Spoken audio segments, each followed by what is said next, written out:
Cette conférence va maintenant être enregistrée. Bonjour, bienvenue à tout le monde pour ce webinaire proposé gratuitement par l'Association des maires l'Association des maires et présidents de communautés des Pyrénées-Atlantiques et animé par Samia Melouki. Donc ce webinaire portera sur les finances et l'élaboration du budget. Samia, je te laisse la parole. Merci.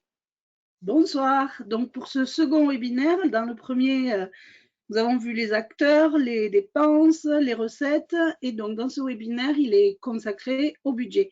Il est découpé en 4 séquences. Le premier concerne les principes budgétaires. Le second concerne le cycle budgétaire et les documents budgétaires. Le troisième, le vote et les contrôles. Donc là, on va être plus sur le côté juridique. Et le dernier, c'est l'élaboration du budget. Là, c'est plutôt méthodologique. Donc, il y a plusieurs façons de faire un budget. Ce que je vous propose dans cette partie-là, c'est la manière dont moi je fais un budget quand je vais dans une collectivité que je ne connais pas forcément ou que je découvre. Voilà. Donc, la première partie sur les principes budgétaires. Je vous rappelle, vous pouvez poser les questions sur le chat, n'hésitez pas. Donc, le premier principe, c'est le principe d'unité budgétaire qui veut que normalement, tous les documents, toutes les informations financières de la commune doivent figurer dans un seul document qui est le budget. Donc, première chose, c'est qu'on a déjà des exceptions. D'une part, parce qu'au cours de la durée de vie du budget, c'est-à-dire l'année, on va avoir plusieurs documents qui vont se succéder. On va avoir un budget primitif, qui est celui que vous allez voter en premier en début d'année. Éventuellement, en cours d'année, vous allez avoir des modifications à faire, et donc vous allez prendre des décisions modificatives. Si vous avez voté votre budget primitif avant d'avoir voté le compte administratif de l'année précédente, vous aurez un budget supplémentaire à faire. Donc, on voit qu'on parle du budget, mais en réalité, quand on parle du budget, c'est la vision consolidée de tous ces documents. Donc, c'est vraiment, il faut le voir comme un tout consolidé. Donc, dans le temps, dans l'année, effectivement, il y a plusieurs documents. Et également, il y a plusieurs documents qui coexistent, il y a plusieurs budgets qui coexistent dans la commune, puisque la commune toutes les communes ont un budget principal et de nombreuses communes ont des budgets annexes. Dans certains cas, on peut avoir des budgets annexes qui sont obligatoires parce que prévus par les textes. Par exemple, une commune qui réalise un lotissement communal va avoir l'obligation de créer un budget lotissement. De la même façon, une commune qui vend les caveaux au cimetière va devoir avoir un budget cimetière. Donc, on a certains cas dans lesquels c'est obligatoire et d'autres cas dans lesquels la commune souhaite identifier une opération dans un budget annexe pour un souci de simplicité. Par exemple, on peut avoir des locations on a des locaux nus qu'on met en location et en amont, on réalise des travaux. Donc, cette opération, on a la possibilité de l'assujettir à la TVA et fiscalement, vous avez l'obligation de tenir une comptabilité distincte. Vous pouvez très bien décider de gérer ça dans le budget général de la commune, mais pour la facilité des choses, on peut créer un budget annexe locaux commerciaux, ce qui permet d'une part de gérer les questions de TVA complètement de manière isolée, et donc c'est plus simple à gérer, et d'autre part, d'avoir une vraie visibilité sur les coûts et les recettes et l'équilibre de l'opération. Voilà. Donc, on a plusieurs documents qui coexistent. Dans aussi beaucoup de communes, il y a un budget, qu'on dit souvent budget annexe à tort, qui est un budget en fait autonome, c'est le budget du CCAS. Pourquoi? Parce que le CCAS a une personnalité juridique. Alors, il faut savoir que de plus en plus, dans les petites communes, les CCAS sont supprimés parce qu'en réalité, leur activité est limitée et tout ce qu'ils font peuvent être faits directement dans le budget général. Toutes les communes ne peuvent pas supprimer leur CCAS. Il y a une strate de population à respecter. Donc, premier principe, le principe d'unité pour avoir tous les documents dans un seul, toutes les informations dans un seul document. Second principe, le principe dit d'universalité. En fait, il se décompose en deux parties, non-contraction et non-affectation. La non-affectation, ça veut dire que toutes les recettes financent toutes les dépenses. Donc, normalement, il n'y a pas d'affectation d'une recette à une dépense en particulier. On ne peut pas dire que la taxe d'habitation paye l'école, par exemple. Il y a des exceptions puisque certaines recettes, par les textes, sont grevées d'une affectation spéciale. On va avoir le cas de l'emprunt qui ne peut financer que des dépenses d'équipement, donc de la section d'investissement. On va également avoir, par exemple, la taxe d'aménagement qui est affectée au financement des équipements également. Donc, on a quelques exceptions, mais sinon, c'est le deuxième principe, sous-principe, entre guillemets, c'est la non-contraction. Le budget doit vraiment faire apparaître toutes les dépenses et toutes les recettes. On ne peut pas mettre des sommes qui sont la contraction d'une dépense et d'une recette. Je vous prends l'exemple typique. La commune a un véhicule, on va dire un utilitaire. L'utilitaire est un peu vieux, elle veut le changer, donc elle va voir des concessionnaires et on lui vend un nouvel utilitaire 20 000 € et on lui reprend le vieux, le vieil utilitaire 2 000 €. Elle ne peut pas rentrer dans le budget qu'elle va acheter un nouvel utilitaire pour 18 000 €. Il faut vraiment indiquer la dépense, 20 000 € et la cession, la vente de l'ancien utilitaire, 2 000 €. On distingue bien précisément les deux. L'exception, entre guillemets, c'est les excédents et déficits que l'on prend en charge ou que l'on récupère des budgets annexes, puisque là, on a une vision synthétique. Inbar, si tu es toujours là, apparemment, quelqu'un a une difficulté au niveau du son, si tu peux l'aider. Oui, je suis en train de lui répondre. D'accord. Principe suivant, le principe d'antériorité, qui veut que normalement, le budget d'une collectivité doit être voté avant le 1er janvier pour être exécuté toute l'année. Bon, tous, vous vous rendez compte que c'est rarement le cas. En fait, c'est le cas dans les communes de taille importante. Dans les petites communes et dans les communes moyennes, d'ailleurs, le budget est voté généralement au mois d'avril. Pourquoi? Parce que vous dépendez d'informations qui viennent de l'État, à savoir la notification des bases d'imposition qu'on a vu mardi dernier et les dotations de l'État. Et ces informations vous sont généralement communiquées entre le 15 mars et fin mars. Donc, pour pouvoir monter vos budgets, vous avez besoin de ces informations. C'est ce qui explique qu'on a jusqu'au 15 avril. Donc, en fait, on a jusqu'au 15 avril. Les années d'élection, on a jusqu'au 30 avril. Les années de Covid, on a jusqu'au 30 juillet. Donc, il y a des autorisations budgétaires spéciales. Ce que j'ai voulu dire là-dedans, c'est que normalement, le budget doit être voté avant le 1er janvier, mais on a des autorisations qui nous permettent de faire des choses, soit de réaliser des dépenses avant le vote du budget. Donc, par exemple, en investissement, on a le conseil municipal qui peut, entre le 1er janvier et le vote du budget, autoriser le maire à effectuer certaines dépenses, certaines dépenses d'investissement dans la limite de 25% de ce qui était prévu au budget de l'année précédente. Principe suivant, le principe d'annualité. Alors celui-là, en fait, antériorité et annualité, ils sont liés. Le principe d'annualité, il veut dire que le budget, il est exécuté du 1er janvier au 31 décembre. Il y a beaucoup d'aménagements. Bon, la première chose, c'est que en réalité, on a déjà vu que le vote du budget arrive au mois d'avril, mais on peut l'exécuter avant le vote. Deuxième chose, c'est qu'en réalité, l'année dure plus longtemps puisqu'en fait, on a ce qu'on appelle la journée complémentaire. En fonctionnement, vous avez la possibilité de faire des derniers ajustements, normalement jusqu'au 21 janvier. Tout est affecté à la date du 31 décembre. C'est pour ça qu'on considère souvent que le 31 décembre, c'est la journée la plus longue. Ça permet de faire les derniers ajustements, de payer les factures qui sont arrivées en fin d'année, etc.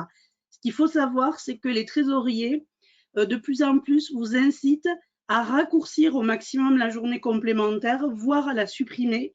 Le but, c'est de pouvoir produire plutôt le compte de gestion et le compte administratif pour vous permettre éventuellement d'avoir les éléments pour les voter plus tôt et pouvoir voter plus rapidement votre budget.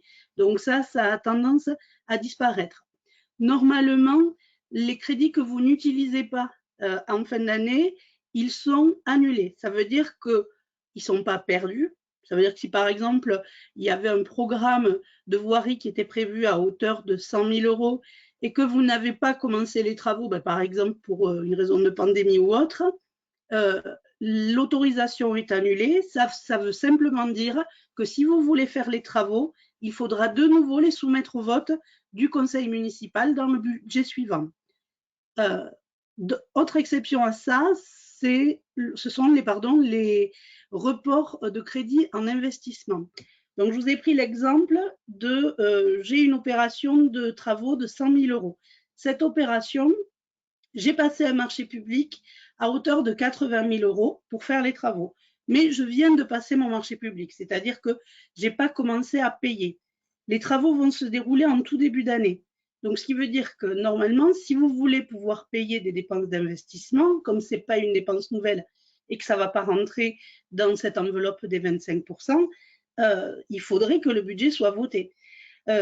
Pour vous éviter d'avoir à voter le budget et surtout pour avoir une vision plus claire de ce qui relève de l'année qui vient de passer, vous pouvez faire un état qu'on appelle l'état des restes à réaliser.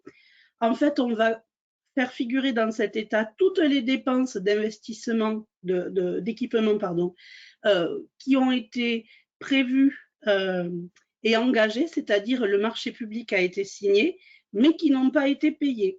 Ça vous permet, entre le 1er janvier et le vote du budget, de pouvoir payer les factures concernant ces dépenses qui arrivent. L'état des restes à réaliser, on va aussi l'avoir en recette, c'est-à-dire que vous allez pouvoir mettre en recette les subventions qui étaient inscrites au budget, pour lesquelles vous avez la notification, mais qui n'ont pas encore été encaissées. C'est très important, si vous faites votre état des restes à réaliser, parce que vous avez un projet en cours, de ne jamais oublier de bien faire l'état des restes à réaliser en recette. Pourquoi? Parce que les restes à réaliser, ils sont pris en compte au moment de l'affectation des résultats. On verra tout à l'heure ce que c'est l'affectation des résultats et comment ça marche. Ils sont pris en compte lors de l'affectation des résultats pour définir le besoin de financement de la section d'investissement. Et le besoin de financement de la section d'investissement, vous allez devoir, lors de l'affectation des résultats, utiliser l'excédent de fonctionnement que vous avez pour venir couvrir ce besoin de financement. Donc, si vous mettez uniquement des restes à réaliser en dépenses et que vous ne mettez pas les recettes de subvention que vous avez en restes à réaliser, alors qu'elles sont réelles et elles existent, ça va venir augmenter votre besoin de financement, alors que ce n'est pas fondé. Donc, ça risque de vous poser des difficultés. Dans les diapos sur le budget, je vous montrerai un exemple de ce que ça peut produire, des restes à réaliser qui ne sont pas correctement faits, ce que ça peut produire sur le budget de l'année suivante, et notamment au titre de l'équilibre du budget. Donc, on verra ça tout à l'heure. On me pose une question qui est de savoir, les 25%, est-ce que c'est sur la totalité de la section d'investissement? Non. L'autorisation que le conseil peut donner au maire pour les 25%, ça concerne uniquement les dépenses d'équipement. Et pour le calculer, par exemple, là, on va être en 2021. Pour calculer, on prend les dépenses d'équipement prévues dans le budget 2020, mais uniquement celles qui ont été votées en 2020. C'est-à-dire qu'on ne compte pas les restes à réaliser de 2019. Ce qui veut dire que si l'année précédente, si 2020, vous aviez peu de dépenses d'équipement prévues, il ne faut pas que vous ayez un gros besoin entre le 1er janvier et le vote du budget. Donc, il faut vraiment faire attention et notamment, ça veut dire que quand vous anticipez vos projets, quand vous en êtes à la préparation, il faut bien faire attention au moment où vous allez prévoir vos procédures de marché public pour que le moment de l'attribution ne tombe pas dans cette zone vote du budget. Puisque si vous ne rentrez pas dans les 25%, vous ne pourrez pas délibéré pour la dépense. Or, vous ne pouvez pas signer un marché public si la dépense n'est pas inscrite au budget. Donc, il faut vraiment faire attention. Oui, donc toujours sur le principe d'annualité, il y a une autre exception à ce principe, là pour le coup qui permet de la pluriannualité, ce sont les autorisations de programme crédit de paiement.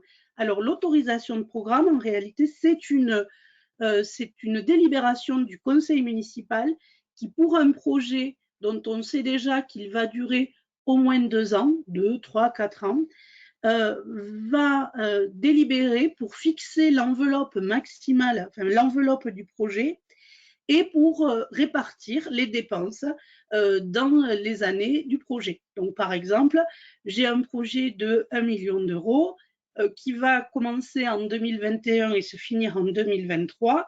Je sais qu'en 2021, je vais surtout avoir des études et des choses comme ça, donc je vais avoir à peu près 200 000 euros. Le gros des travaux, ça va être en 2022, 600 000 euros, et la fin, 2023, 200 000 euros de complément. Donc, ça veut dire que à partir du moment où j'ai délibéré, enfin, où le conseil a délibéré pour décider de l'autorisation de programme et de la répartition des crédits, ça vous autorise dès la première année à passer le marché public pour la totalité de l'opération, et pour autant à n'inscrire dans le budget de l'année que les crédits de paiement qui correspondent à l'année. Et au 1er janvier de l'année suivante, vous pouvez commencer à payer, à utiliser les crédits de paiement de l'année suivante pour payer, avant même le vote du budget, puisqu'on est dans le cadre de l'autorisation de programme. Voilà, donc c'est vraiment un outil qui est très utile. Autre principe, le principe d'équilibre. Très, très important. La mission de base, c'est que dans chaque section, les dépenses et les recettes doivent être équilibrées, donc doivent être de même montant. Ce principe de base sous-entend un autre élément qui est qu'ils doivent être évalués de manière sincère. Voilà, ça c'est très important aussi. Et le principe qui est souvent oublié et qui pose de plus en plus de difficultés dans les collectivités, c'est le principe de l'équilibre réel, qui veut que, alors quand on le synthétise, très synthétiquement, on dit le capital des emprunts doit être financé par des ressources propres, mais en réalité, il est beaucoup plus important que ça, puisqu'il y a tout un panel de dépenses, le capital des emprunts, le déficit d'investissement, les restes à réaliser en dépenses, etc. Je vous l'ai listé dans le PowerPoint de mardi, qui doivent être financés par un nombre de recettes limité.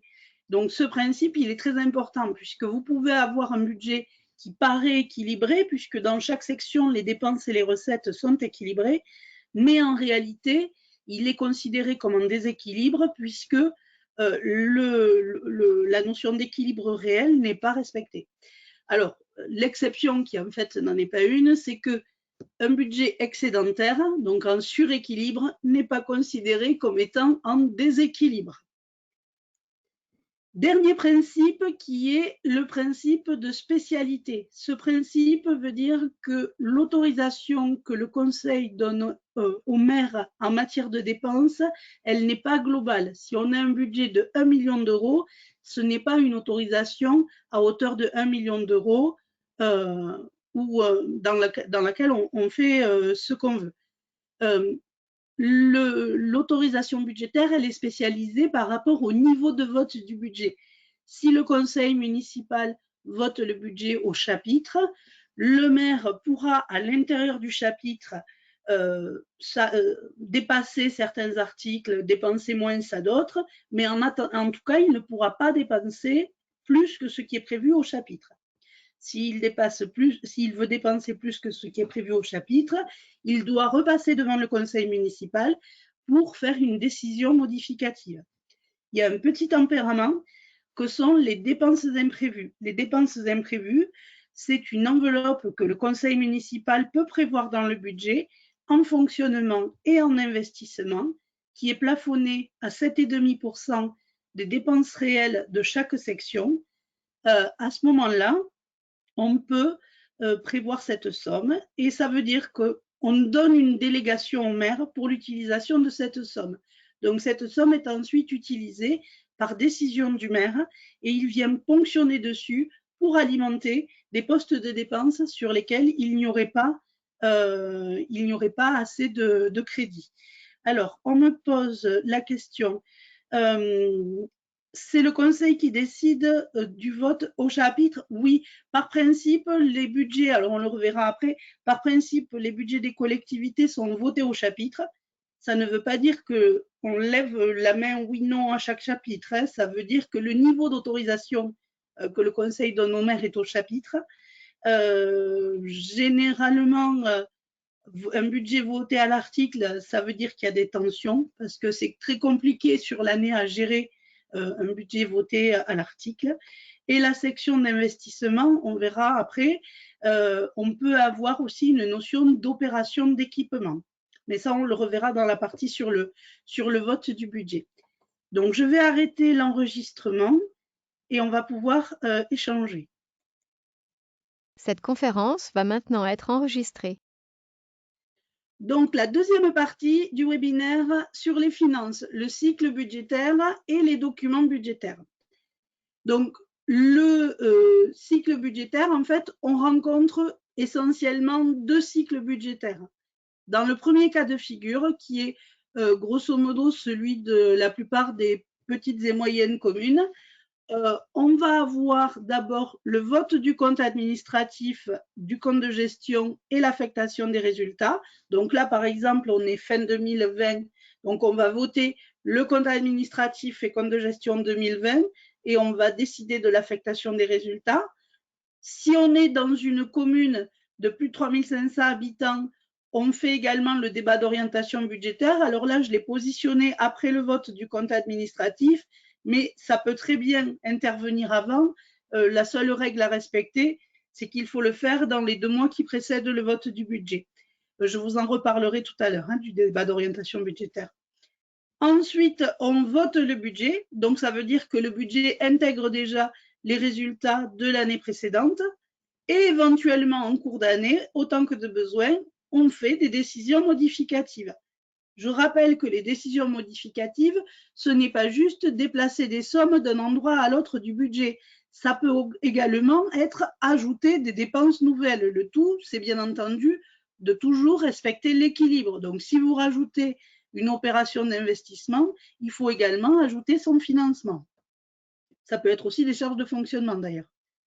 Second cycle budgétaire possible que l'on rencontre plutôt dans les grosses collectivités, on a le débat d'orientation budgétaire, le vote du budget primitif. Alors généralement, les collectivités qui pratiquent ça votent le budget primitif avant le 1er janvier. Ensuite, en cours d'année et avant le 30 juin, on a le vote du compte de gestion, du compte administratif et l'affectation des résultats, ce qui nécessite de faire ensuite un budget supplémentaire. Puisque le seul cas où vous trouverez un budget supplémentaire dans une collectivité, c'est quand il y a d'abord eu un budget et le vote du compte administratif après. Pourquoi? Parce que le budget supplémentaire, on le réalise uniquement quand il faut intégrer les résultats de l'année précédente. Et en cours d'année, des décisions modificatives. Donc ça, ce sont les deux principaux cycles de manière de procéder que vous pourrez retrouver. Et c'est vrai qu'en général, c'est lié à la strate de la collectivité, tout simplement parce que pour pouvoir voter le budget primitif avant le 1er janvier, ça nécessite quand même d'avoir des simulations, d'avoir des informations, des choses comme ça. Et que ces éléments-là, il faut un service financier qui est capable de fournir ces éléments-là. Dans les petites et moyennes collectivités, il n'y a pas assez de personnel en finance pour pouvoir bâtir les budgets à ce stade-là. Donc ensuite, les documents budgétaires. Donc je vous ai dit, la commune, on peut avoir en parallèle un budget, enfin on a toujours un budget général et on peut avoir en parallèle des budgets annexes. Le budget général et les budgets annexes se déclinent tous en budget primitif, décision modificative, compte administratif. Donc, ce qui veut dire que vraiment ce que vous faites pour le budget général, vous faites la même chose pour les budgets annexes. les budgets, les documents budgétaires, que ce soit le budget, que ce soit le compte administratif, vous n'êtes pas libre de faire ce que vous voulez. C'est-à-dire qu'il y a une maquette officielle, une maquette budgétaire officielle. Pour les communes, pour le moment, c'est la M14. Il faut savoir que normalement, d'ici 2023, on va changer de règles, c'est-à-dire qu'on va appliquer ce qu'on appelle la M57. Donc, du coup, on va avoir des modifications. Toutes les communes doivent remplir cette maquette budgétaire obligatoire. On n'a pas le choix. Donc, elle est décomposée en 4 parties. D'abord, les informations d'ordre général, ensuite la présentation générale, le détail du vote et les annexes.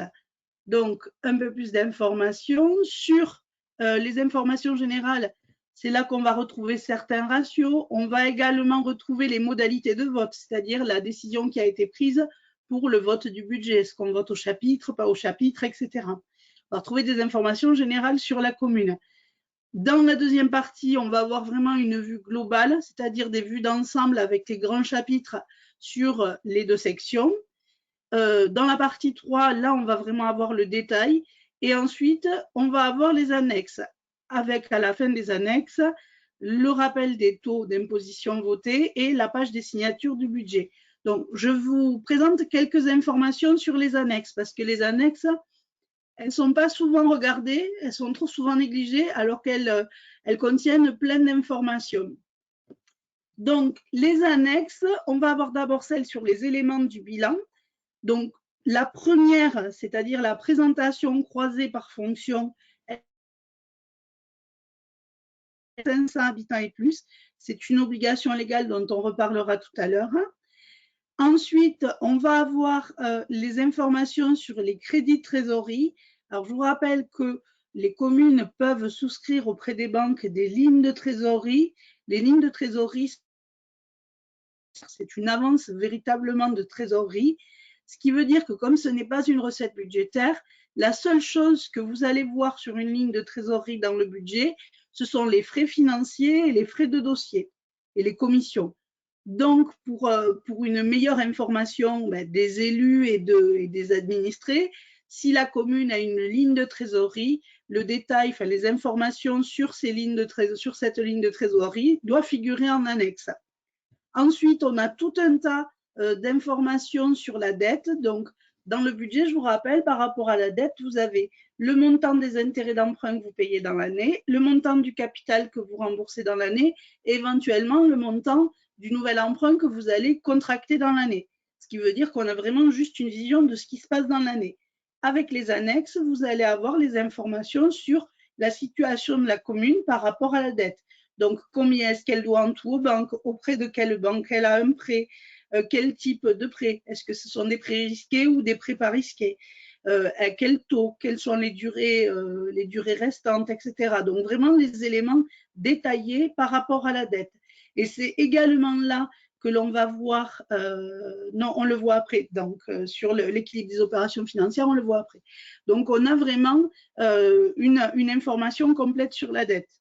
Ensuite, pour les communes qui pratiquent l'amortissement, on va avoir également les informations sur l'amortissement, notamment sur les durées d'amortissement.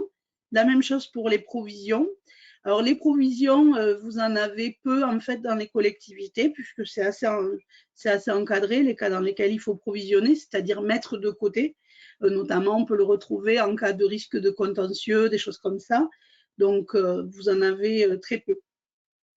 Et donc, l'annexe qui va nous intéresser par rapport au principe d'équilibre, c'est celle qui s'intitule « Équilibre des opérations financières ». Donc, c'est dans cette annexe que l'on va retrouver les dépenses et les recettes qui sont prises en compte pour le calcul de l'équilibre réel.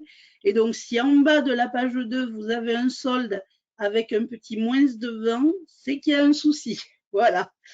Dans certains budgets, on va retrouver d'autres éléments. Par exemple, pour les communes de moins de 500 habitants qui gèrent l'eau et l'assainissement au sein du budget général, vous allez avoir une annexe là-dessus.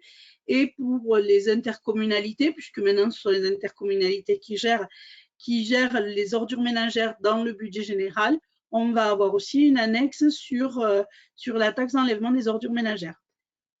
Également, l'annexe pour les opérations pour compte de tiers, puisque parfois vous réalisez des travaux pour des tiers. Alors, le plus fréquent, c'est quand vous faites des travaux de voirie et qu'il y a un bout de voirie départementale qui est concerné. Et donc, du coup, vous faites, c'est vous qui faites, y compris pour le petit morceau de voie départementale.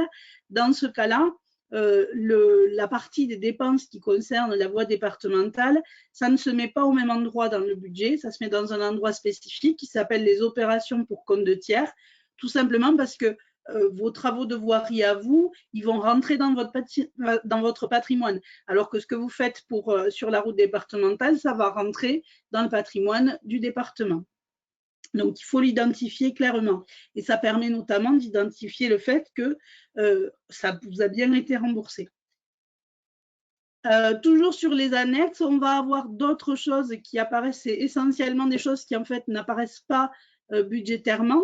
Par exemple, la commune a la possibilité de garantir des emprunts, donc c'est-à-dire c'est comme se porter caution en fait pour des emprunts sous certaines règles prudentielles, notamment pour une association qui voudrait acheter un véhicule ou qui voudrait construire un local. La banque accepte de lui prêter, mais lui dit qu'il faut que son emprunt soit garanti par une collectivité. Donc, ce qui veut dire que concrètement, normalement, ça n'apparaît pas en dépenses dans le budget de la commune, puisque il n'y a pas de dépenses proprement parlées, mais on le fait figurer en annexe parce que c'est un facteur de risque, puisque si jamais l'association fait défaut, c'est la commune qui va devoir se substituer et payer à sa place. Donc, pour avoir une vision complète de la situation de la commune, c'est important de le connaître. On va aussi retrouver, est-ce que la commune a un crédit bail en cours, des choses comme ça. On va retrouver également les subventions qui sont versées dans le cadre du vote du budget, puisque pour le versement des subventions, je vous rappelle que vous avez deux possibilités. Soit vous votez une enveloppe globale dans le budget et plus tard vous délibérez, association par association ou pour plusieurs associations. Soit vous pouvez, dans le budget, mettre le détail par association de ce que vous octroyez. Ça vaut décision créatrice de droit et donc ça vous permet ensuite de mandater les subventions. Également, on va retrouver dans ces annexes les autorisations de programme, puisque dans le budget, vous allez avoir juste les crédits de paiement de l'année. Donc là, ça vous permet d'avoir une vision globale sur l'opération, sur l'autorisation de programme. Ensuite, on va avoir des éléments qui ne sont pas vraiment directement financiers, mais qui vous permettent de connaître un petit peu l'environnement de la collectivité avec l'état du personnel, également les intercommunalités, les organismes auprès desquels la commune adhère. Donc, on va avoir les syndicats, les communautés, les associations et la liste aussi des services publics que vous gérez dans un budget annexe, toujours dans l'idée d'avoir une vue globale. Donc là, on va avoir des grandes masses d'informations avec dépenses-recettes de fonctionnement, dépenses-recettes d'investissement. Donc pour pouvoir quand même avoir une information un petit peu plus complète. Donc voilà sur les annexes. Donc l'architecture, la structure à l'intérieur du budget, le budget il est structuré en deux sections. On va avoir une section de fonctionnement qui, en synthèse, on a vu mardi au travers des dépenses et des recettes qu'on a détaillées qui sont dans la section, ça retrace en fait la vie quotidienne de la collectivité. Et une section d'investissement qui, là, va retracer tout ce qui vient modifier le patrimoine de la collectivité. Donc, modifier en l'augmentant, acquisition de biens, acquisition de terrains, de bâtiments, ou à la baisse, notamment avec des cessions, avec des mises au rebut, des choses comme ça. Donc, on a tous les éléments qui viennent modifier le budget. Là, je vous ai mis, il ne faut pas avoir peur, une première idée de l'architecture entre les deux budgets, entre les deux sections. Donc, on a une section de fonctionnement avec, vous vous rappelez, mardi, on a vu le contenu de chaque chapitre global, les charges à caractère général, charges de personnel, etc. On a vu ce qu'il y avait à l'intérieur et ce à quoi il fallait faire attention. Donc, la section de fonctionnement, normalement, on doit avoir en fonctionnement plus de recettes qu'on a de dépenses prévues, ce qui permet de faire ce qu'on appelle un virement à la section d'investissement. Donc, c'est-à-dire ça permet de dégager de l'autofinancement pour venir financer nous-mêmes une partie de nos investissements. Et ça permet d'équilibrer la section d'investissement. Donc, en investissement, on va retrouver aussi les catégories qu'on a vues la dernière fois, tout ce qui est acquisition, remboursement du capital, les travaux, et pour financer ça, les subventions, l'emprunt, l'affectation des résultats et notre fameux autofinancement. Donc là, c'est vraiment une vue globale, hein. Je vous rassure, c'est juste pour faire un premier coucou au budget. Donc, dans votre budget, les dépenses et les recettes sont rangées en fonction du plan comptable. Alors, pour vous, c'est la M14. Dans les communes dans toutes les communes, c'est rangé par nature. Ça veut dire que pour savoir où est-ce qu'on va ranger une dépense ou une recette, on va se poser la question qu'est-ce que c'est? Mais on va le voir après, dans les communes de 3500 habitants et plus, elles doivent également, en annexe du budget, ranger les dépenses et les recettes par fonction, c'est-à-dire en se posant la question à quoi ça sert. Donc, dans le budget, on a des dépenses qui sont, en fait, c'est des grandes classes et c'est précisé en chapitres, en articles, etc. Vous êtes obligé d'utiliser le niveau le plus fin que prévoit votre plan, le plan de compte qui vous est appliqué. Il y a deux plans de compte, en fait. Il y en a un qui est simplifié pour les communes de moins de 500 habitants et un que l'on dit détaillé qui s'applique aux communes de plus de 500 habitants. Donc, pour vous retrouver dans le budget ou si vous avez un article d'imputation pour savoir ce que c'est, en gros, tout ce qui commence par 6, qui est de classe 6, c'est une charge de fonctionnement. Tout ce qui commence par 7, c'est une recette de fonctionnement. La seule particularité, c'est qu'en fonctionnement, si à l'intérieur de l'article, il y a un 9 à un endroit, ça joue à l'envers, c'est-à-dire que, mettons, si l'article sur lequel vous allez payer les agents, 64 119, ce sont des remboursements qu'on va vous faire sur des rémunérations, par exemple la CPAM ou la SOFCAP ou SOFAXIS ou des choses comme ça. Donc, c'est la seule particularité. Ça commence par 6, c'est une dépense de fonctionnement. Ça commence par 7, c'est une recette de fonctionnement, sauf s'il y a un 9 à l'intérieur. En investissement, les classes n'ont pas le même rôle. On va avoir tout ce qui commence par 1 qui concerne les capitaux, donc les emprunts, les subventions, ce genre de choses. La particularité, c'est que ça peut jouer en dépenses ou en recettes. Par exemple, un emprunt, quand vous l'encaissez, c'est une recette, et quand vous remboursez le capital, c'est une dépense. Et tout ce qui commence par 2, ça va être les immobilisations. Donc, on va retrouver les études, les travaux, les bâtiments, etc. Donc, on n'est pas sur la même chose. Les comptes qui commencent par 3, vous les voyez très peu, puisqu'en réalité, les comptes qui commencent par 3, on ne s'en sert que quand on a un budget particulier, comme les budgets lotissement, qui doivent utiliser la comptabilité de stock. Dans le budget général, normalement, vous ne devez pas les voir. Les comptes qui commencent par 4, c'est le trésorier qui s'en sert. Alors, du coup, pour ceux qui font de la comptabilité privée, c'est là que ça vous pose un petit peu problème parce qu'en fait, c'est la partie double qui est gérée par le trésorier, que l'on ne voit pas, nous, au niveau communal. Donc voilà, essentiellement, c'est ça. Vous allez voir du 1, du 2, du 6 et du 7, parfois du 3. Donc, par exemple, on va avoir, pour vous montrer un petit peu le fonctionnement, on a le niveau le plus macro, ça va être la classe, et on va vers le niveau le plus fin, par exemple, 64 111, rémunération du personnel titulaire. Alors, vous pouvez très bien vivre un mandat sans connaître le plan de compte par cœur, en sachant juste 6, c'est des dépenses, de fonctionnement 7, c'est des recettes, etc.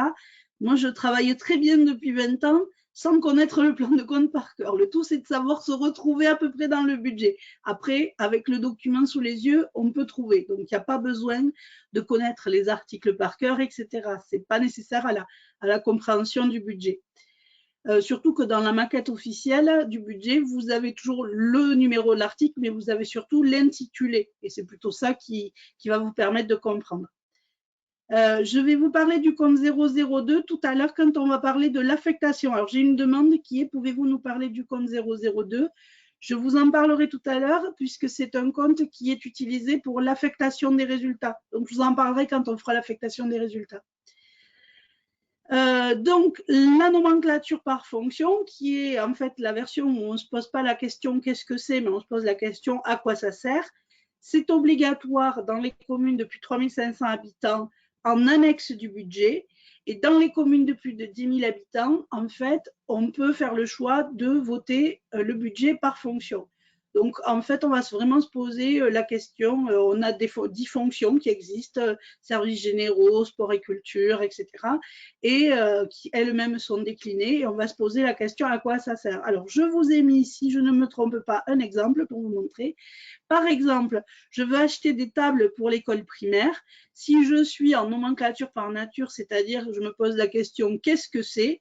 C'est du mobilier. Donc, je vais aller chercher quel est l'article pour le mobilier, c'est le 2184 et je vais mettre ma dépense au 2184. Si je fonctionne avec la nomenclature par fonction, je vais me poser la question pourquoi j'achète ces chaises, à quoi ça sert ? Eh ben, c'est l'école primaire, donc je vais aller chercher dans la fonction enseignement et la sous-fonction 212 école primaire. Donc on n'est vraiment pas sur les mêmes logiques. Et enfin, je voulais vous parler quelque chose aussi dans le budget, ce sont les opérations réelles et les opérations d'ordre, parce que ça, c'est vrai que ce n'est pas forcément évident. Dans le budget, vous allez rencontrer ces deux types d'opérations. Les opérations réelles, en fait, ce sont vos interactions avec les tiers, c'est-à-dire que de l'argent, et ce sera une recette réelle, soit vous versez de l'argent à quelqu'un, et ce sera une dépense réelle. Donc, ça veut dire qu'on a un flux financier, un flux de trésorerie avec un tiers. Et les opérations d'ordre, ce sont des opérations qui permettent d'effectuer des mouvements à l'intérieur du budget. Donc, c'est-à-dire qu'on va avoir, si on a une opération d'ordre et qu'on a une dépense d'ordre à un endroit du budget, on a forcément la recette d'ordre de même montant à un autre endroit du budget. Donc, les opérations d'ordre, ça ne génère pas d'entrée ou de sortie d'argent des caisses de la commune. Ça permet juste de mouvementer des sommes d'un endroit à l'autre du budget. Ce que vous allez rencontrer le plus fréquemment, par exemple, vous avez un projet, vous commencez par payer des études que vous payez dans l'article qui s'appelle frais d'études. Et au démarrage des travaux, comme les frais d'études, ça fait partie du coût de production des travaux, vous faites une opération d'ordre pour transférer la dépense de frais d'études et l'intégrer dans le coût de production des travaux. Donc, on a vraiment une dépense et une recette de même montant. On ne repaye pas les frais d'études qu'on a déjà payés. On fait juste bouger de l'argent d'un endroit à l'autre du budget. De la même façon, pour ce qu'on appelle les travaux en régie. Donc maintenant, ça s'appelle la production immobilisée. Je vous en ai parlé mardi. C'est quand on a des agents techniques qui font des choses en interne qui, si elles avaient été réalisées par des entreprises, auraient été payées en investissement. Les travaux en régie, ça permet de valoriser ça dans le patrimoine de la collectivité et si c'est éligible, de bénéficier du fonds de compensation de la TVA pour tout ce qui concerne le matériel, les matériaux, les locations de mini-pelles, etc. Donc voilà, opération réelle, opération d'ordre. Donc je vais arrêter l'enregistrement. Cette conférence va maintenant être enregistrée. Donc, troisième partie du webinaire sur les finances qui concerne le vote et le contrôle. Donc, le vote et les contrôles, pardon. Donc, pour le vote, dans les communes de 3500 habitants, il y a une formalité obligatoire avant le vote. C'est le… Alors, attendez, il y a quelqu'un qui a laissé son micro allumé. J'arrive pas à l'éteindre de là. Mais il y a quelqu'un qui a le… Hop, voilà, ça y est, je coupe pas tout le monde. Dans les communes 3500 habitants et plus, on a une formalité obligatoire qui est la tenue d'un débat sur les orientations budgétaires. Donc, ce débat d'orientation budgétaire doit avoir lieu dans les 2 mois qui précèdent le vote du budget il doit porter sur tout ce qui est orientation du budget pour l'année à venir, avec des éléments également d'analyse de la situation financière. Il doit faire le point sur tous les engagements pluriannuels, comme par exemple les autorisations de programme, faire un point sur la dette, etc. Donc, c'est vraiment très important parce que ça permet d'informer l'Assemblée, ça permet aussi d'informer les administrés, et si c'est fait de manière constructive, c'est aussi vraiment un outil de gestion financière pour les collectivités. Donc, comme les communes de 1000 habitants et plus, et donc forcément les communes de 3500 habitants et plus, sont tenues d'avoir un règlement intérieur, le débat d'orientation budgétaire, les modalités de sa tenue, ça doit être défini dans le règlement intérieur du conseil municipal. Lorsque le conseil municipal est convoqué pour le débat d'orientation budgétaire, la convocation doit être accompagnée d'un rapport, donc qui donne tous les éléments chiffrés qui vont servir et les éléments d'analyse qui vont servir, qui vont nourrir le débat. Donc, comme je vous l'ai indiqué, c'est dans les 2 mois qui précèdent le budget. Alors, c'est au plus tôt 2 mois, il n'y a pas de date sur le au plus tard, mais pour autant, il y a eu des jurisprudences et il faut quand même que le débat ne soit pas trop proche du vote du budget, puisque normalement, le maire est censé prendre en compte les échanges qui ont eu lieu dans le débat et son projet de budget. Donc, le débat d'orientation budgétaire, ça va donner lieu à une délibération, alors juste une délibération qui dit que le débat a eu lieu, et les échanges sont retracés dans le PV de séance, dans le compte-rendu de la séance. Alors, la délibération ne fait que acter le fait que le débat a eu lieu. Dans le rapport, donc, il faut des éléments d'analyse prospective, des informations sur les investissements, sur la dette, très important, sur les taux d'imposition, donc sur la fiscalité. Par exemple, on peut imaginer un débat d'orientation budgétaire qui se tiendrait pour une collectivité aujourd'hui. Il va y avoir forcément des éléments en lien avec la suppression de la taxe d'habitation sur les résidences principales. Ensuite, il y a des spécificités selon la taille des collectivités. Dans les communes de plus de 10 000 habitants, il faut également faire figurer des éléments sur les dépenses de personnel et sur les effectifs, sur les rémunérations, les avantages, le temps de travail, etc. Et dans les communes de 50 000 habitants et plus, également, il doit y avoir des éléments sur le développement durable. Enfin, il doit y avoir un rapport spécifique sur la situation en matière de développement durable. Donc, c'est vraiment une formalité substantielle. Ça veut dire que si le budget est voté sans débat d'orientation budgétaire, la délibération de vote du budget pourra être annulée. En revanche, on ne peut pas demander l'annulation de la délibération du débat d'orientation budgétaire, puisqu'elle ne fait que constater qu'il a eu lieu. Voilà, donc, bien entendu, c'est une obligation de moyens. Ça veut dire qu'on doit fournir, enfin, le maire doit fournir le rapport, un rapport suffisant, doit donner tous les éléments nécessaires pour que le débat ait lieu.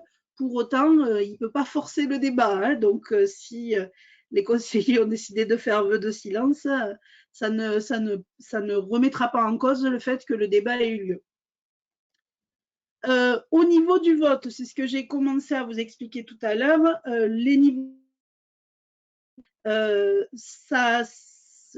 quand on parle du niveau de vote du budget, ce n'est pas le niveau de vote auquel on va voter pour, voter contre. Le niveau de vote, ça signifie le niveau d'autorisation que le Conseil donne au maire. On peut avoir un niveau de vote à l'article.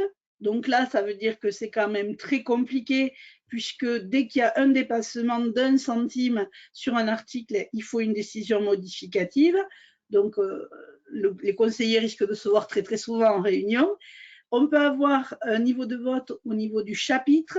Et donc là, les chapitres qui sont utilisés, ce sont ceux qu'on a vus mardi et qu'on a revu tout à l'heure, c'est-à-dire ce sont les chapitres globalisés. On va avoir les charges en fonctionnement, par exemple, les charges à caractère général, les autres charges de gestion courante, etc. Donc, ce sont ces chapitres-là. Et en section d'investissement, on a la possibilité d'avoir des choses qui sont votées au chapitre, mais on peut, pour certaines opérations qu'on estime intéressantes, créer ce qu'on appelle un vote par opération. Donc, c'est une opération d'équipement. Ce qui veut dire que pour l'opération en question, dans le budget, elle va clairement être identifiée. À l'intérieur, il va y avoir des dépenses, mettons, de voirie, n'importe quoi, de frais d'études, de travaux, de mobilier. Et l'autorisation, en fait, qui va être donnée, donc la marge de manœuvre du maire, elle sera au niveau de cette opération d'équipement. Ça veut dire que si on dépense un peu moins en frais d'études, on peut dépenser un peu plus en travaux ou on peut dépenser un peu plus en mobilier. Le niveau d'autorisation est vraiment au niveau de l'opération d'équipement. Donc voilà sur les niveaux de vote. Alors, sur les contrôles, le premier contrôle, c'est le contrôle de légalité.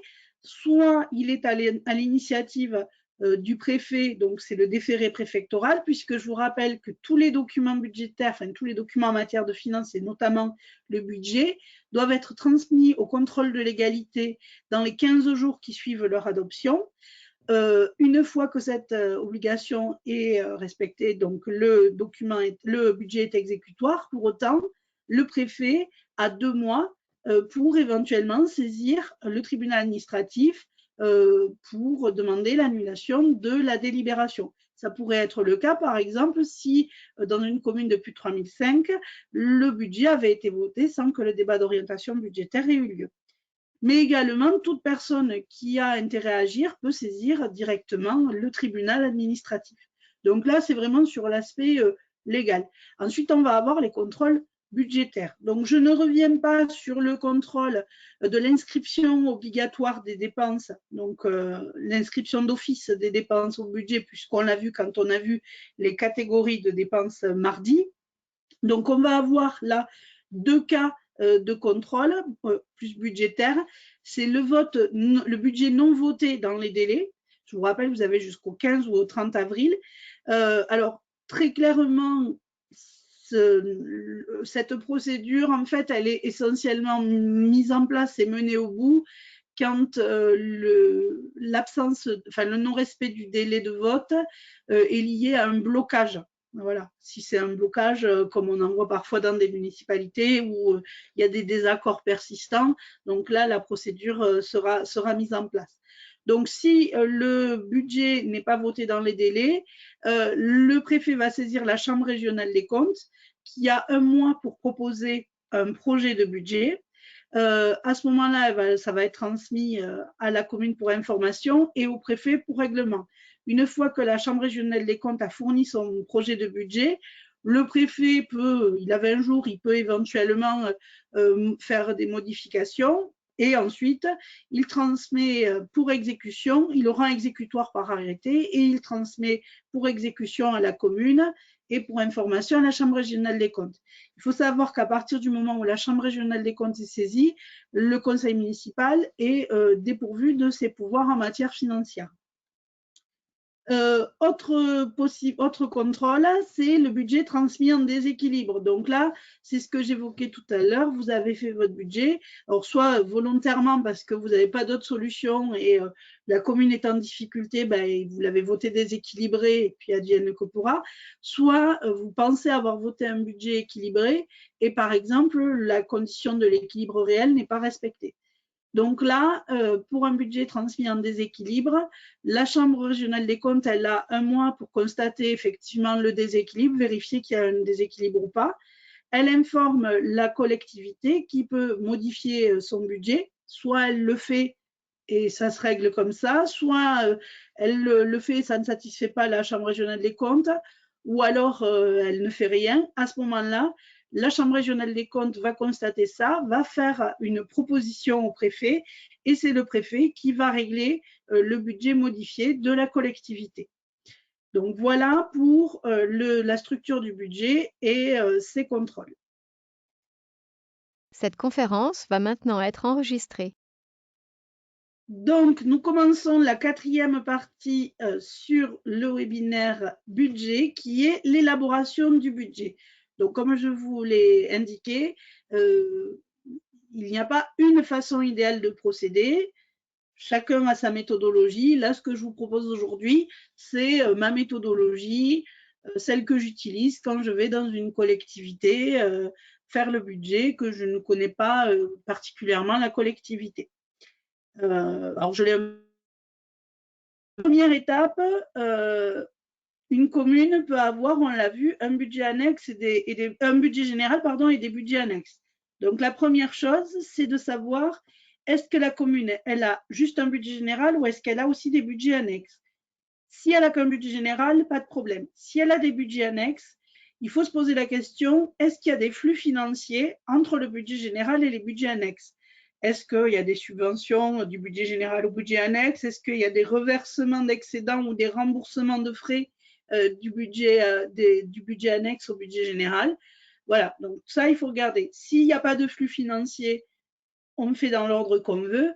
S'il y a des flux financiers entre les deux, moi, je vous conseille de commencer par les budgets annexes, tout simplement, notamment si ce sont des budgets annexes qui ont besoin de subventions du budget général, parce que si vous commencez par votre budget général, vous allez bâtir votre budget général, l'équilibrer, ensuite vous allez faire vos budgets annexes, et vous allez vous rendre compte que pour telle ou telle raison, cette année, il y a besoin de plus de subventions ou besoin de moins de subventions, etc. Et il va vous falloir retravailler sur le budget général.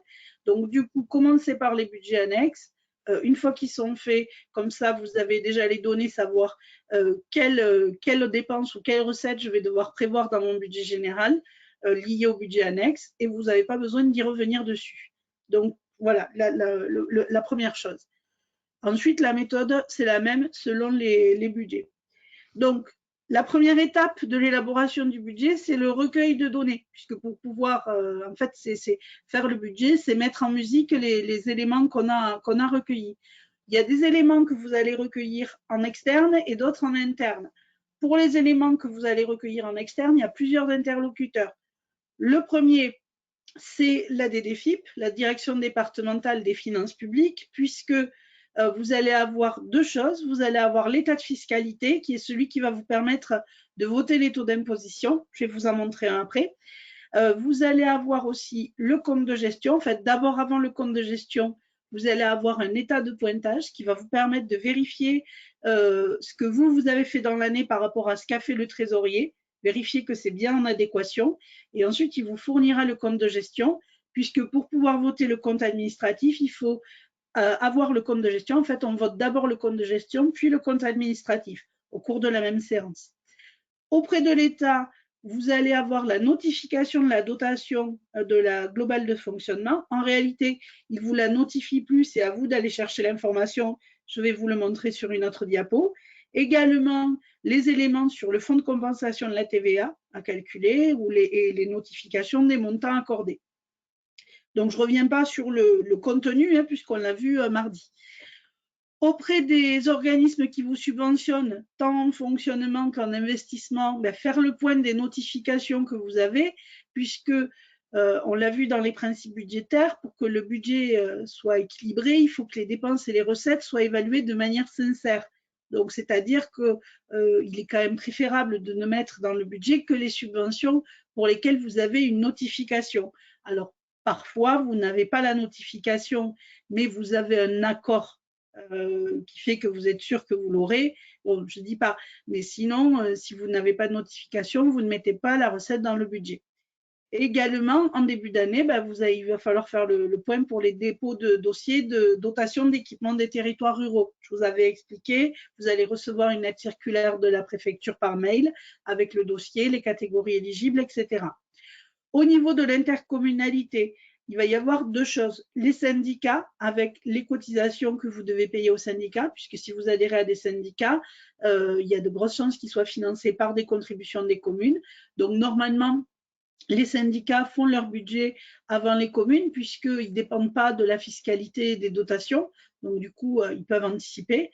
Et à ce moment-là, récupérer les informations pour savoir quel va être le montant des contributions que vous devez payer au titre de l'année. La communauté de communes ou d'agglomération à laquelle vous appartenez doit vous notifier le montant provisoire des attributions de compensation. S'il n'y a pas eu de changement par rapport à l'année précédente, ce sera le même. Éventuellement aussi, il faut regarder par rapport au règlement intérieur, enfin au règlement sur les fonds de concours, est-ce que vous pouvez bénéficier d'un fonds de concours de la part de l'intercommunalité? Donc, faire le point de tous ces éléments-là par rapport à l'intercommunalité.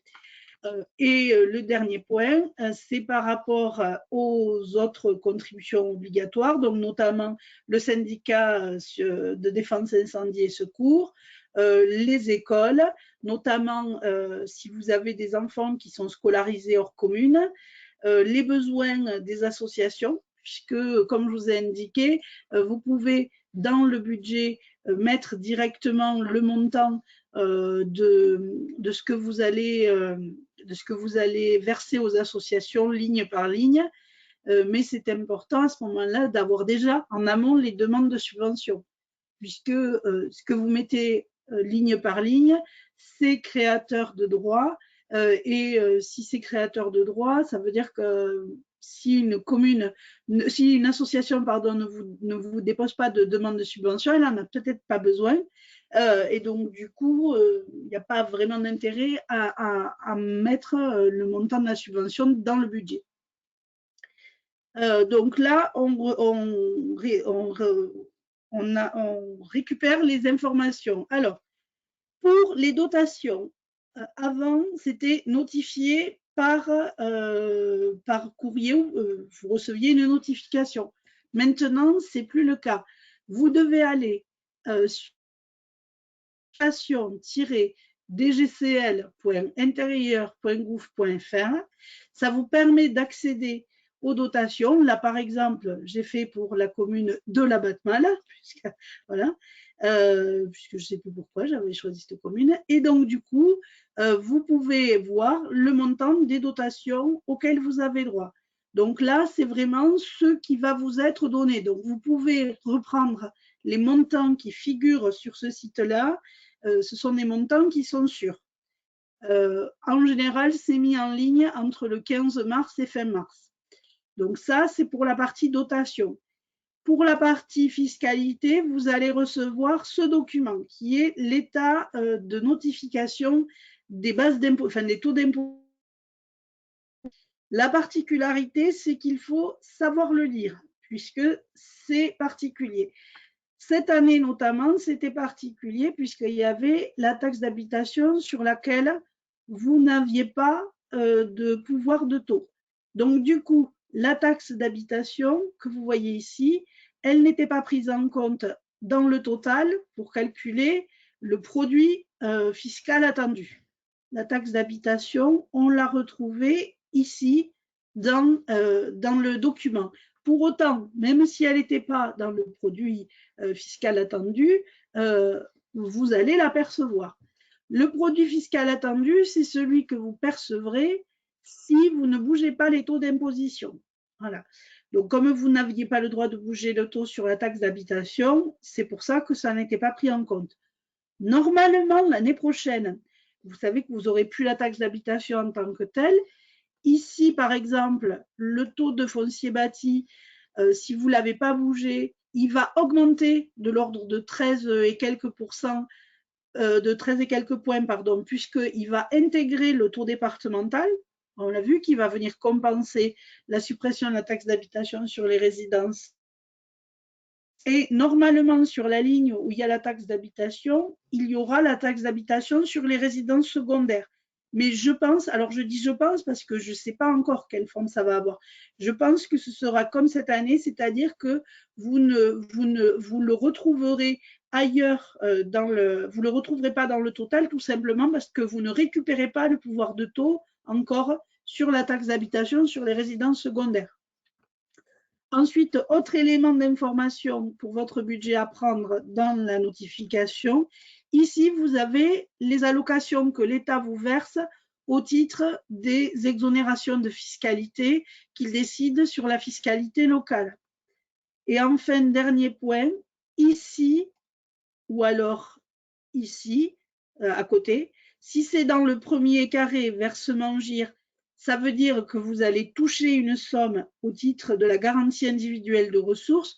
Je vous rappelle que c'est une somme qui est liée à la suppression de la taxe professionnelle en 2010.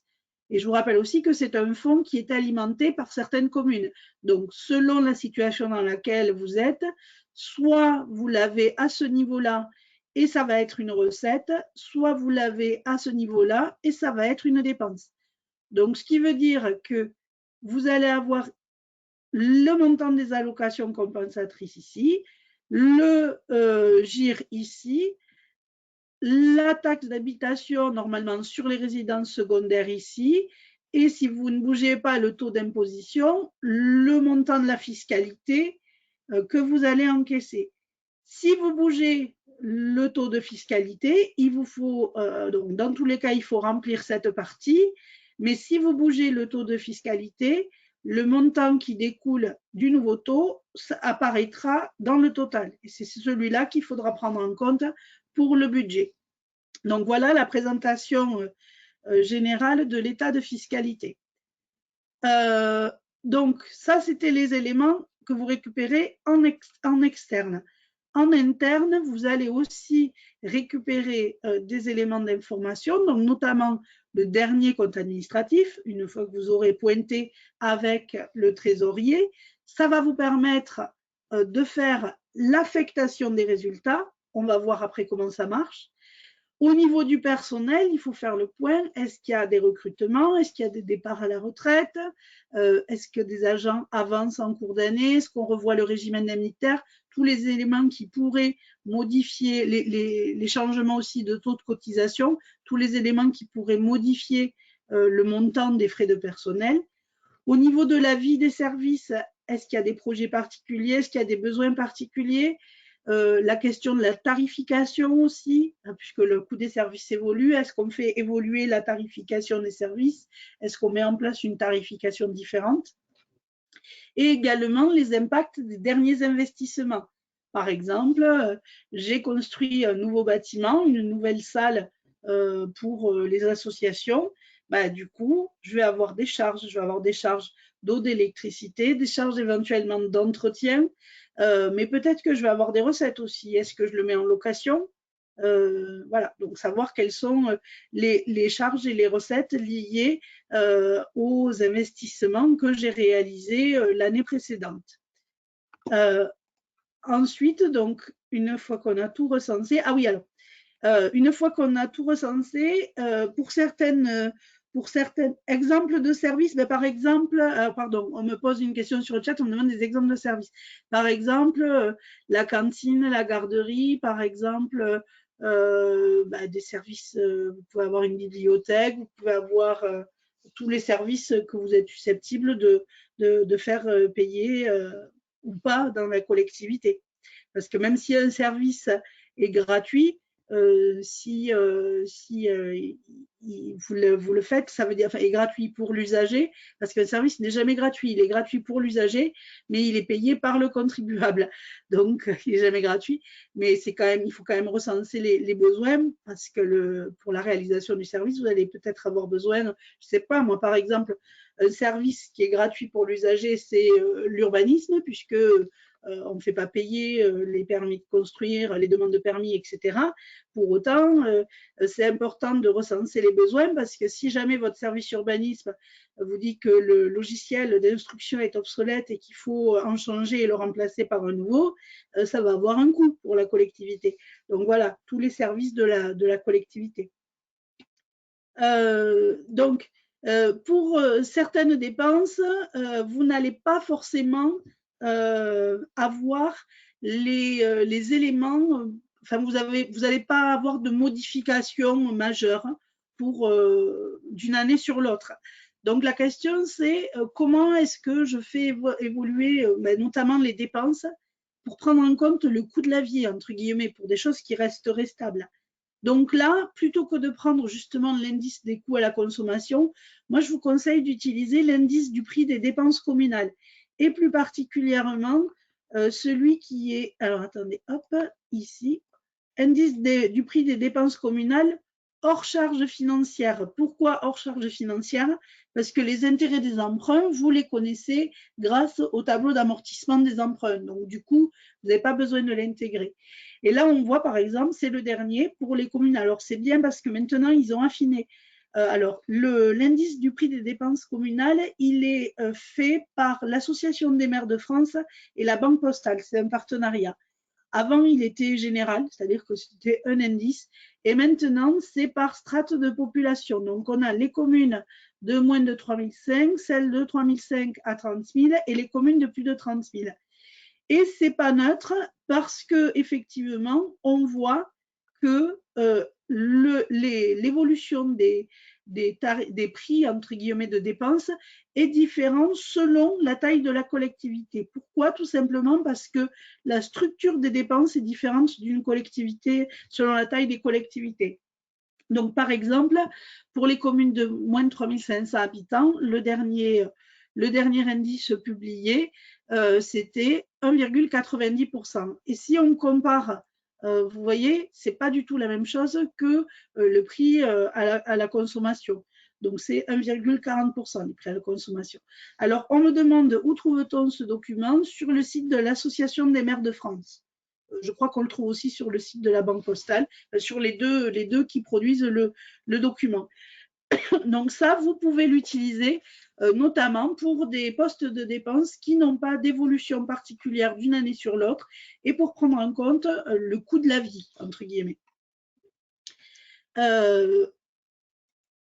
Alors, donc les étapes pour le budget, moi ce que j'utilise comme étape, la première chose, un petit peu comme dans la vie privée, avant de voir ce qu'on va dépenser dans le mois, on regarde déjà comment est-ce qu'on a fini le mois précédent, puisque si on a fini avec un découvert ou si on a fini avec de l'argent sur le compte, ce qu'on va pouvoir faire dans le mois, ce ne sera pas la même chose.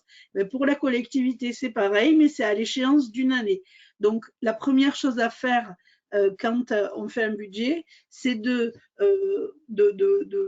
formaliser les résultats de l'année précédente et l'affectation des résultats. Donc ça, c'est ce qu'on va voir après. C'est le point le plus technique.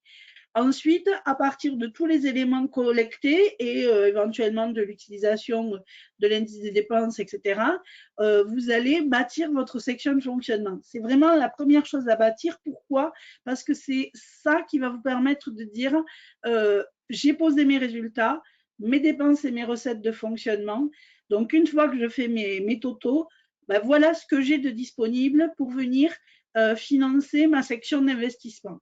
Donc, pour pouvoir connaître l'autofinancement que je vais avoir en investissement. Ensuite, vous allez inscrire les dépenses et les recettes d'investissement. Donc, déjà, vous allez avoir les restes à réaliser de l'année précédente. Vous allez avoir le capital de l'emprunt. Et ensuite, vous allez inscrire vos projets. Et vous allez voir, ça passe ou ça passe pas. Donc, si ça passe, c'est très bien. Si ça passe pas, il faut regarder, est-ce qu'en faisant un emprunt niveau raisonnable, je peux équilibrer et porter tous mes projets cette année. Si la collectivité a des problèmes a déjà trop d'emprunts, à ce moment-là, il faut peut-être faire des arbitrages sur les projets que je veux réaliser ou pas, ou peut-être revenir à la section de fonctionnement pour voir, finalement, j'avais décidé de ne pas augmenter mes taux d'imposition, mais si j'augmente mes taux d'imposition, ça me permettra d'avoir un petit peu plus d'autofinancement, ou alors ça me permettra de pouvoir conclure un emprunt et d'absorber une nouvelle échéance d'emprunt. Voilà, donc tous ces éléments-là. Donc à ce moment-là, ce sont les arbitrages que vous devez faire. Et surtout, on n'oublie pas l'équilibre réel et on n'oublie pas la sincérité. C'est très important. Donc, le point technique de la soirée, l'affectation des résultats. Donc, on termine l'année avec une section de fonctionnement et une section d'investissement pour lesquelles on va calculer les résultats. C'est-à-dire qu'on va faire mes recettes de fonctionnement de l'année, moins mes dépenses de fonctionnement de l'année, plus ou moins, selon si j'avais un déficit. Alors, si vous aviez un déficit de fonctionnement, c'est qu'il y a un petit souci au niveau de la collectivité. Normalement, en fonctionnement, vous aviez soit au pire 0, soit un excédent, donc plus l'excédent de fonctionnement. Ça va vous donner le résultat cumulé de fonctionnement. Et en fait, quand on parle de résultat d'affectation des résultats, c'est le résultat cumulé de fonctionnement qu'on affecte. En investissement, on va calculer le résultat d'investissement sur la même méthodologie. Les recettes d'investissement de l'année moins les dépenses d'investissement de l'année. Et là, souvent, on va être moins le déficit reporté, puisqu'en général, on a un déficit reporté. Ça peut être un excédent aussi, hein, ça arrive. Donc, ce qui veut dire que vous allez avoir votre résultat d'investissement.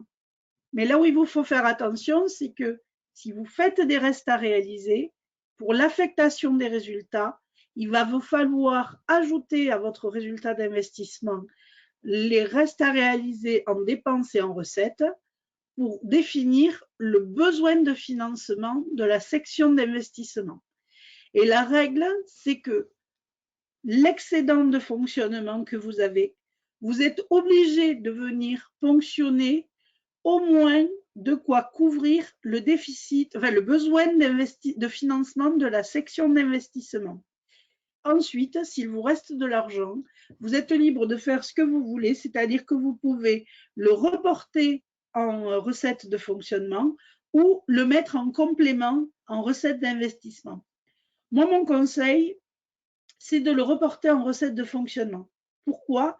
Parce que des sommes qui sont mises en recette d'investissement à l'occasion de l'affectation des résultats sont définitivement en investissement. C'est-à-dire que sauf cas très très exceptionnel, il n'est pas possible de les refaire basculer en fonctionnement.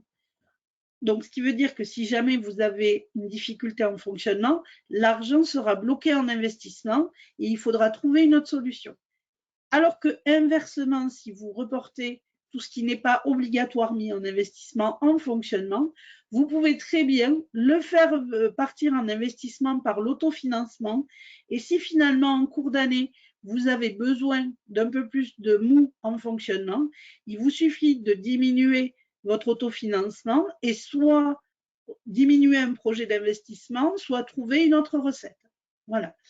Alors, donc tout à l'heure, on me disait 002, 001, etc. Dans le budget, en fait, le résultat de fonctionnement, vous allez le retrouver sous le nom 002. Donc 002, vous allez l'avoir soit en dépense, soit en recette. Ça veut dire que c'est le report de fonctionnement. Le report d'investissement dans le budget, ça va être 001. Et la partie de l'excédent de fonctionnement que vous avez ponctionné pour couvrir le besoin de financement de l'investissement, vous allez le retrouver en recette d'investissement au 1068, et c'est l'article dont parlait Nelly tout à l'heure, l'excédent de fonctionnement capitalisé. Donc, l'affectation des résultats, je vous le redis, c'est le besoin de financement de la section d'investissement et le solde éventuel, on peut le reporter en fonctionnement. Donc, je vous ai mis un exemple. La commune, elle termine son année avec, sur ses recettes et ses dépenses de l'année, en fonctionnement, 200 000 €. OK? Auquel, alors, ça ne se voit pas trop là sur le bleu. Hop, 200 000 €. Auquel je vais ajouter mon report de fonctionnement de 320 000 €. Ce qui veut dire que je finis l'année avec un résultat de fonctionnement de 520 000 €. En investissement, en revanche, j'ai dépensé plus que je n'ai encaissé, donc j'ai moins 120 000 €. J'avais déjà un déficit de 40 000 €, donc j'ai un déficit de 160 000 €.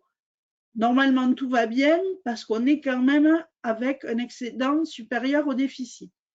Dans le budget de l'année suivante, ça va se traduire par, sur mes 520 000 €, je ponctionne 160 000 € pour venir couvrir le déficit d'investissement.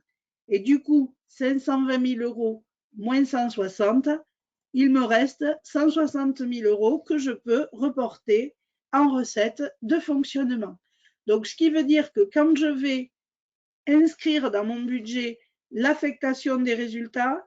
Je vais commencer l'année avec une section d'investissement qui est équilibrée puisque j'ai 160 000 € de dépenses, 160 000 € de recettes. Et je commence l'année en fait avec un bonus de recettes en fonctionnement à hauteur de 360 000 €. Alors ensuite, c'était le morceau le plus technique. Alors, repoint sur les restes à réaliser. Vous allez me trouver très, très insistante sur les restes à réaliser, mais c'est parce que c'est important. Donc, les restes à réaliser en dépenses, ce sont les sommes engagées non mandatées au 31 décembre. Donc, ça veut dire engagé, j'ai signé un devis, j'ai passé un marché formalisé, j'ai vraiment un engagement juridique. Les recettes, ce sont les recettes certaines qui n'ont pas donné lieu à l'émission d'un titre de recette au 31 décembre. J'ai une subvention qui m'a été notifiée, mais que je n'ai pas encaissée. J'ai signé un contrat d'emprunt et je n'ai pas encore les fonds. Je dis bien signer un contrat d'emprunt, une lettre de la banque qui dit qu'elle prête, ça ne suffit pas. Donc là, il faut faire attention parce que vous l'avez vu, ça a une incidence directe sur l'affectation des résultats. Et derrière, ça a aussi une incidence directe sur l'équilibre réel. Je vais vous le montrer sur une diapo après. Donc, l'intérêt, c'est d'une part que ça vous permet, avant le vote du budget, l'état des restes à réaliser, de pouvoir payer les dépenses. Et aussi, ça vous permet aussi de déterminer le réel besoin de couverture de votre section d'investissement. Alors, oui, donc ça, je vous l'ai expliqué déjà oralement, mais je le refais. Par exemple, pour les restes à réaliser, j'ai 500 € prévus au budget. J'ai déjà dépensé 120, d'accord? J'ai déjà dépensé, pardon, 200. Et en plus, j'ai signé un marché à hauteur de 120. Donc, ce qui veut dire que mes restes à réaliser pour la fin de l'année, ils sont de 120 € et non pas de 500 moins 200. Et le reste, les 180 €, ils sont annulés. Et si jamais je veux les dépenser, il me suffira de les proposer, de les mettre en proposition nouvelle au budget de l'année suivante. Donc ici, un exemple d'impact des restes à réaliser. On a une commune, c'est la fameuse annexe sur l'équilibre des opérations financières. Donc la commune en question, en fait, il y avait eu un petit souci au niveau des restes à réaliser, c'est-à-dire que les restes à réaliser avaient été mis en dépenses et pas en recettes. Donc du coup, pour payer l'emprunt, parce qu'en fait, il n'y avait que l'emprunt qui était concerné, elle n'avait pas de dépenses imprévues, 19 700. On avait 181 000 de restes à réaliser en dépenses et un déficit d'investissement de 29 000. Donc, il fallait couvrir 230 000 € en recettes. Il y avait du FCTVA, de la taxe d'aménagement, des amortissements et de l'autofinancement. Donc, pour l'année, il y avait 50 000 €. Ici, on voit qu'il n'y avait pas les restes à réaliser en recettes. Affectation des résultats, 147 000 €. Résultat des courses, lettre d'observation de la préfecture, budget voté en déséquilibre, puisqu'il est à moins 82 000 €. Ce qu'il faut savoir, et c'est pour ça que je vous dis qu'il faut vraiment faire attention, c'est que dans ce cas-là, en réalité, le budget, il aurait très bien pu, alors ça s'est réglé comme ça, puisque du coup, on a trouvé une solution, mais en réalité, ce qu'il faut savoir, c'est que la collectivité, elle avait fait ses restes à réaliser en dépenses pour pouvoir payer ses dépenses avant le vote du budget, mais elle n'avait pas fait les restes à réaliser en recettes, sauf que les restes à réaliser en recettes, elle les avait, et elle les avait largement pour couvrir.